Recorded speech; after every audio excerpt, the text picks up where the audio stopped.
Perkenalkan, nama Ibu Helena Mincemoi, biasa disapa Imo. Ibu asal dari Flores Bejawa. Baik, ada yang mau bertanya kah? Tidak. Oke, langsung saja. Materi kita hari ini tentang strategi pembelajaran bahasa Indonesia, yaitu teks narasi. Ada yang sudah tahu arti dari teks narasi? Oke, baik. Yang pertama itu pengertian teks narasi. Yang dimaksud dengan teks narasi adalah teks yang menceritakan suatu peristiwa atau kejadian, baik yang nyata maupun fiksi, dengan tujuan untuk menghibur, memberi informasi dan mendidik pembaca atau pendengar. Yang kedua itu ciri-ciri teks narasi. Ciri-ciri teks narasi yang pertama itu mengandung alur cerita. Yang kedua itu ada tokoh yang terlibat. Yang ketiga tempat dan waktu. Dan yang keempat itu menggunakan kalimat yang jelas dan deskriptif. Yang pertama yaitu mengandung alur cerita yang berisi urutan peristiwa yang terjadi dari awal hingga akhir sebuah cerita. Yang kedua, tokoh yang terlibat, tokoh utama atau tokoh pendukung yang terlibat. Yang ketiga, tempat dan waktu. Tempat dan waktu itu seperti lokasi dan waktu kejadian peristiwa itu berlangsung. Dan yang keempat itu menggunakan kalimat yang jelas dan deskriptif, yaitu agar pembaca dapat membayangkan peristiwa yang terjadi. Yang kedua itu struktur teks narasi. Yang pertama itu orientasi, yang kedua komplikasi, yang ketiga resolusi, dan yang keempat itu reorientasi. Yang keempat, jenis teks narasi. Jenis teks narasi ini dibagi menjadi tiga. Yang pertama, teks narasi informatif. Yang kedua, teks naratif artistik. Yang ketiga, teks naratif sugestif. Dan yang keempat, orientasi atau orientation.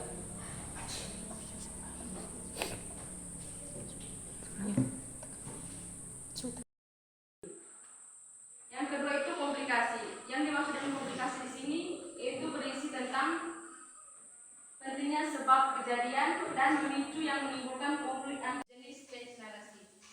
Nah, teks narasi di sini dibagi menjadi tiga. Yang pertama itu teks naratif informatif, yang kedua teks naratif artistik, yang ketiga teks narasi sugestif.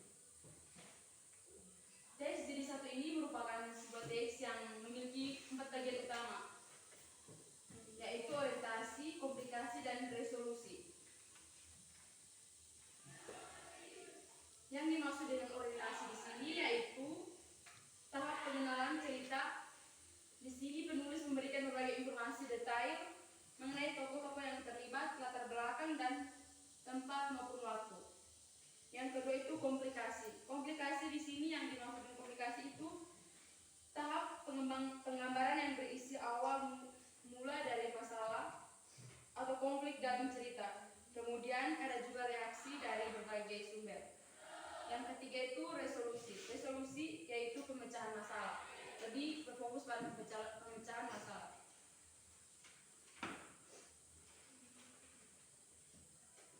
Adapun karakteristik bagian teks narasi yaitu karakteristik bagian orientasi, karakteristik bagian komplikasi, dan karakteristik bagian resolusi, serta karakteristik bagian koda. Nah, yang dimaksud dengan karakteristik bagian orientasi yaitu tahap paling awal dalam sebuah teks narasi. Yang kedua itu karakteristik tentang bagian komplikasi. Yang dimaksud dengan karakteristik bagian komplikasi yaitu kemunculan dari sebuah masalah. Ya, sebenarnya seperti kita sedang membahas sesuatu, tapi kita lebih berfokus pada pemicuan masalah atau sumber yang berdampak dalam sebuah cerita.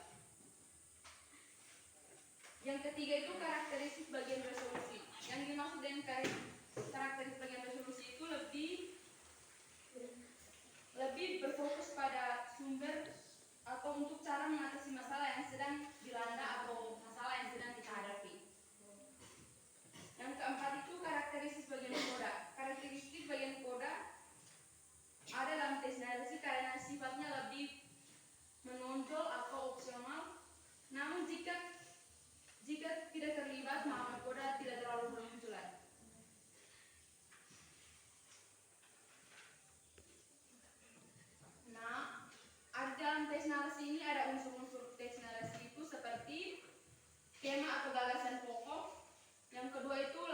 informasi tentang tempat. Yang ketiga, alur atau pola penyampaian peristiwa dalam cerita. Yang kelima itu sudut pandang atau arah pandangan.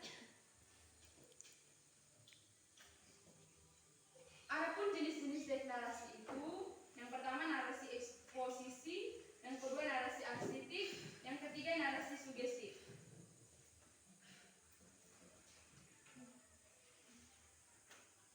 Nah, anak-anak, adapun kaidah kebahasaan dalam teks narasi. Ada yang tahu tentang kaidah kebahasaan?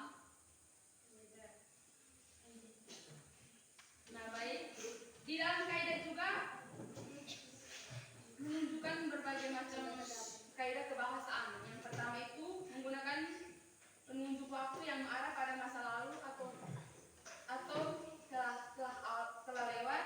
Yang kedua menggunakan kata penghubung kronologis. Yang ketiga menggunakan kata kerja tindakan dan menggunakan kata kerja mental atau pikiran.